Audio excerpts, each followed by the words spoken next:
Hello, today I want to talk about linearization. This is a classic idea, a classic topic in single variable calculus, and it extends to multivariable calculus too, but we'll do the single variable version here. First, I want to recall something from your college algebra pre-calculus class. What is the point slope form of a line? Because this is linearization is really just this with some, it's really just a special case of a point slope form of a line with some derivatives plugged in. So here is a point slope form of a line. You have a point, right? It's the point of point slope form. And you say you know the slope of a line. So you know a point, and then you know the slope is slope m. Then what is the equation?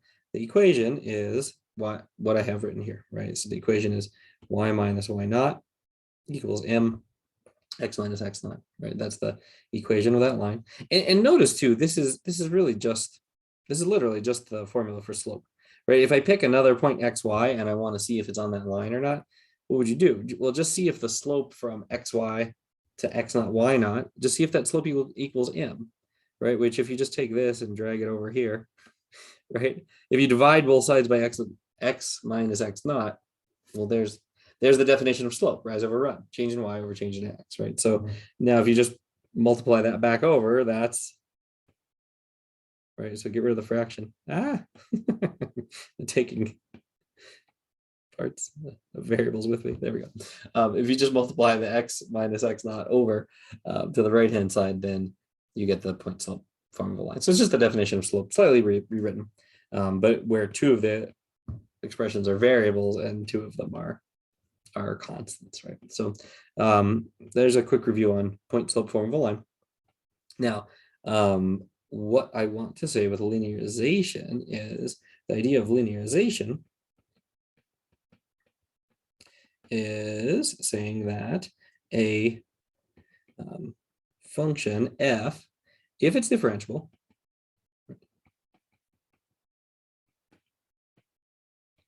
right? If it's differentiable at some point at some x value a, it can be approximated very well by its tangent line.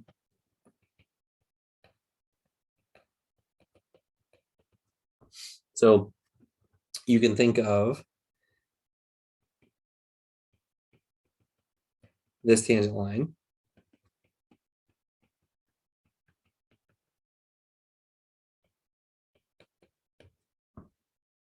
L of x, right?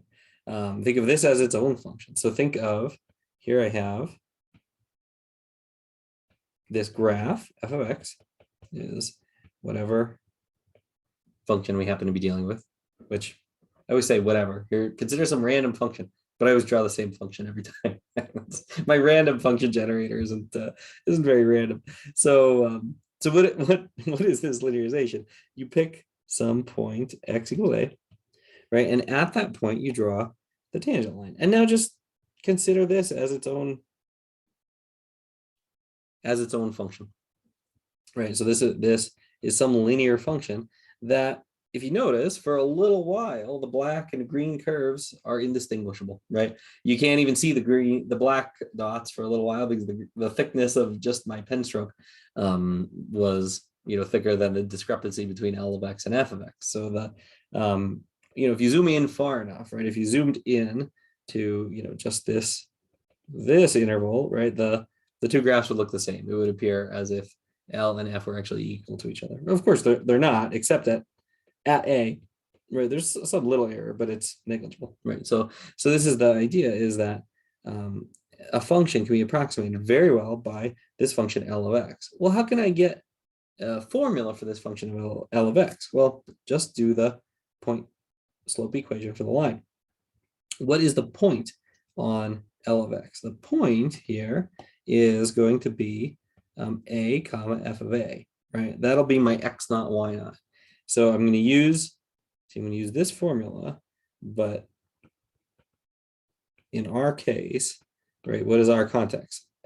X naught y naught is going to be a comma f of a. So that's the one piece of information that we need is the point. Now we also need the slope, right? So what's the slope of this line? Well, that's where the derivative comes in, right? The derivative by definition gives us slope of the tangent line, right? So the slope will be f prime of a. There's right. So that will be, we're going to use this formula where I have a comma f of a for x naught y naught and f prime of a for m, right? So now I plug those all into this formula, and what would I get? I would get L of x minus f of a equals m, which is f prime of a, times x minus a. Okay, well, this is great, except I'm writing it as L of x, right? L as a function of x. So I probably don't want to leave, you could leave it in this form, but you probably don't want to leave this on the left-hand side. You want just an explicit formula for L of x. So add this over, right? Add this over to the right-hand side. And what would we get? Drum roll for the linearization formula. It would be f of a plus f prime of a times x minus a, right?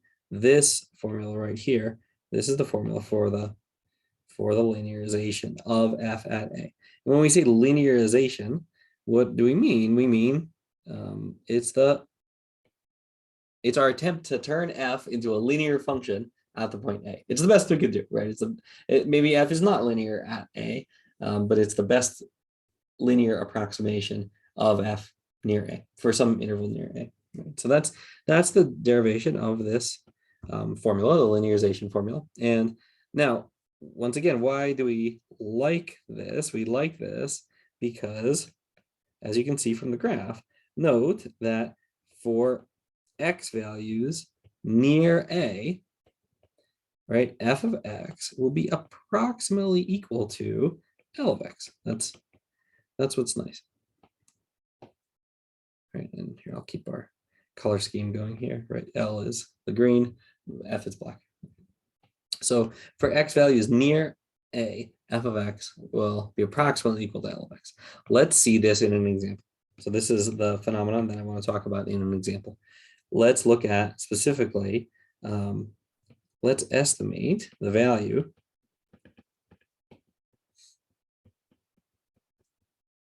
of, I want to calculate, how about the cubed root, and do the cubed root of 999. I'm going to estimate this value, right? The value, cubed root of 999 using a linearization. This is a classic bread and butter single variable calculus problem. This is not necessarily this number, this function, but it could be this style of problem. So notice here, I'm not really given a function f of x. I'm just given some quantity that I want to compute, right? So here's the strategy. Let's think of, here's the strategy. Let's think of this operation as our function, right? So this operation that's being performed is taking the cubed root of some x value. Let's also think of a nice nearby value of a, because I want to get the linearization at a clean kind of workable point, right? Something that's easier to take the cubed root of than 999. Well, what would that be? It's going to be different in every context, what a nearby friendly point is. But in this case, I think we can use 1,000, right? 1,000 has a very nice cubed root, right? I'm picking that purely based on the fact that the cubed root of 1,000 is 10. So it fits our criterion. It's close to 999, and it has a nice clean cubed root that I can calculate. Right? So now what I can do is I can use derivatives to calculate the linearization, right? So let's take the derivative.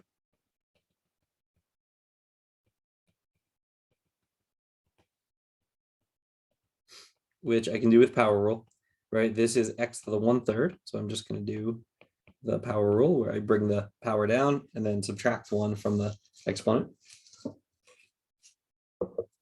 So let's find the derivative. And then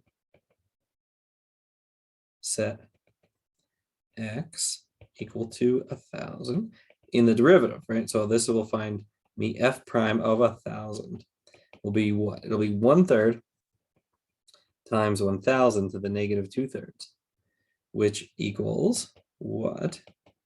It will equal 1 over the cubed root of 1,000 squared, right? A negative 2/3 exponent. There's a lot going on in that exponent, right? The negative moves it to the denominator, the 2 squares it, and the divided by 3 takes its cubed root. So that's all the parts of this, right? So once again, how do I evaluate that? The negative says we should put 1 over, right?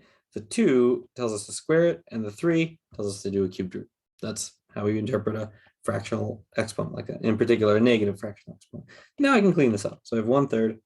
I have 1 over the cubed root of 1,000 is 10, but 10 squared. So I get my derivative is 1 over 300. That's the slope, right? So this is an extremely tiny slope. Does this make any sense? Well, let's think about this graphically. And in fact, sure, right? Think about the graph of the function f of x equals the cubed root of x. It looks kind of like this, right? So it never, I didn't want to do that. There we go. So it never actually has a horizontal asymptote, but yes, the slope gets very, very, very small as x gets large, right? If this is our a, if this is a equals 1,000, then up here, indeed, I would expect a very small but positive slope. It's still increasing, but it's very shallow. It's not going up at a 45-degree angle. Certainly no. Right? And now what I want is I want to calculate x at 999. And that gap, of course, is not drawn to scale, but I need a visible gap here. Right? I'm going to calculate this by saying that the real point, the black point on the graph, will be estimated very well by some green point. Right? The black point and the green point will be very close to each other. And I'm purposefully drawing them too far apart, the green dot, as we have it drawn here, the green and black, it's basically right on top of each other. But I'm just making the point that L of 999, that y value will be extremely close, right, to f at 9999, right there. Those two y values will sit basically right on top of each other, right? So if I want to calculate f at 999, I could say f at 999 is approximated by L of 999.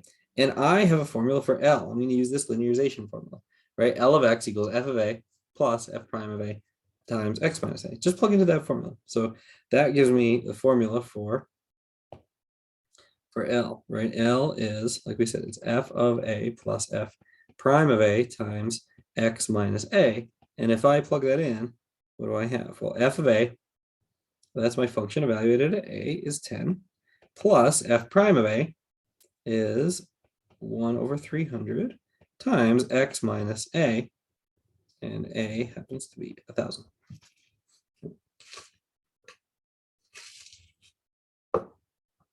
So this is our linearization formula. And if you look at it, it's reasonable for that, that line, right? It has a low but positive slope. It has a decent displacement, vertical, right? That plus 10 kind of moves it up a little bit. So that's our formula for this L. Well, now I can use this formula and just plug in 999 to get that y value. So what would this be? This would be 10 plus 1 over 300, right, times 999 minus 1,000. Right? So we get 10 minus, notice this is a negative quantity, minus 1 over 300. Right, because I have 999 minus 1,000 is negative 1. Right. Now let's convert to decimals. So what is this? This is just a third times 1 over 100. And I'm doing that just because a third has a common commonly known famous decimal expansion, right? And then 1 over 100, what does over 100 do? It just moves the decimal place 2 points to the left, right? So I have 10 minus 0.0033, and 3 is forever, right? Now, this is a little bit annoying to do the subtraction on, right?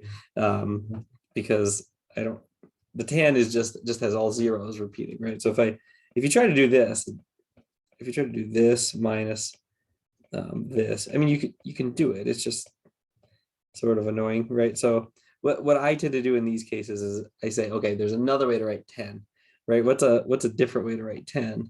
Well, 10 could also be written instead of 10.0 repeating. You can also say that 9.9 bar, that actually equals 10, right? Just makes the subtraction easier. Because if you rewrite 10 as 9.9 bar, now you don't have to borrow anything, right? Instead, did we bar? I think we borrowed. But you don't have to borrow with an O. We borrow. So now we'll subtract these, right? Not having to borrow. This is 9.99, and then 6 is repeating, right? And there we go. Now we have our difference, right? So there's 9.996 repeating. This would be a really good approximation, very, very, very strong approximation to the cubed root of 999, right? That's what we just calculated, right? So that's to sum up what we did, right? We say thus our calculation estimating cubed root of 999 via linearization, our estimate is 9.996 bar, which makes sense because you can see on the graph, it should be just a little lower than 10, right? The true value here, where the green and black, so here, that place where that point is 1,000, 10, right? Where the green and black functions agree 100%. And so based on the slope of that line, you can see that f at 999, right, it should be just a little less than 10. And L at 999 should be just a little less than 10, right? So it makes sense that we got a number just a hair less than 10. So this is our approximation, right, that linearization gave us. Now, it, of course, would be good to check, right? Check this by doing what? Well, you could do one of two things. You could either just type this into a calculator and see what that gives us, right? But I think something that maybe is more fun is take this number and cube it, right? Calculate its cubed. It's cube, right? Its cube should be basically 999. It should give us back 999. So let's check that, 9.996 bar. And this is just multiplication. So if you wanted, you could actually do this by hand, right? It's maybe not worth the time of you sitting here and watching me do this by hand in a YouTube video. But if we reach for a calculator, just to make it more efficient, you can imagine that we could verify this by hand, right? With a little bit of time, right? But if you take this number, so 9.99 and then 6 repeating, and you cube it, right? The result that you get, it gives us 999.000333296, and it keeps going, right? But look at that. Look at how the cube of that number, sure enough, that is really, really close to 999. It cubed to 999 out to successfully, exactly 999 out to 3 places past the decimal, right? It wasn't until 4 places past the decimal that we saw any discrepancy between this and the true cubed root of 999, right? So it worked quite well, right? This linearization. All right, great. So once again, what is linearization? It's the idea of taking a line and using point slope form of a line and derivatives to turn your line into to turn your function into a tangent line that approximates your function near some given value a. Right? So it's another way to say linearization is a tangent line approximation, right? It's approximating your perhaps nonlinear function via a linear function. And you could just think of it as just as that, as a function, or you can use it to calculate and estimate particular values, right? Which is kind of cool, because if you notice here, I mean, cubed root of 999, I calculated a really accurate value, this 9.996 bar. I did all of that by hand. I never reached for a calculator during that whole, I just for efficiency, I reached for the calculator just to verify it, right? But actually calculating that cubed root of 999, I got it as 9.96 bar, as being some number extremely close to 9.96 bar, and only by hand, right? So just a heads up, this method, you'll see this come back in Calc 2 when you do power series. This is, in some sense, a base case of power series. This, you could also call this, and you don't need this terminology typically in Calc 1, but you can call this a degree 1 power series. It turns out in Calc 2, you'll see how to extend this by using degree 2 terms, by using degree 3 terms, by using degree 4 terms, and not literally just monomials, but you'll build a framework for extending this polynomial. Instead of just a degree 1 polynomial, you'll have squared terms, cubed terms, degree 4 terms, all the way off to infinity, right, as an infinite series. And this framework will let you do a lot of things that are otherwise impossible. So it's a really, really powerful technique. So that's why this linearization is important. It's sort of the base case for power series, which is absolutely the centerpiece of Calc 2. So, all right, great. Thank you. Hope linearization made sense. If not, that's what's great about YouTube. You can watch it again. Or also, this is a very standard topic in Calc 1, right? Many other wonderful videos on YouTube on this topic. So enjoy.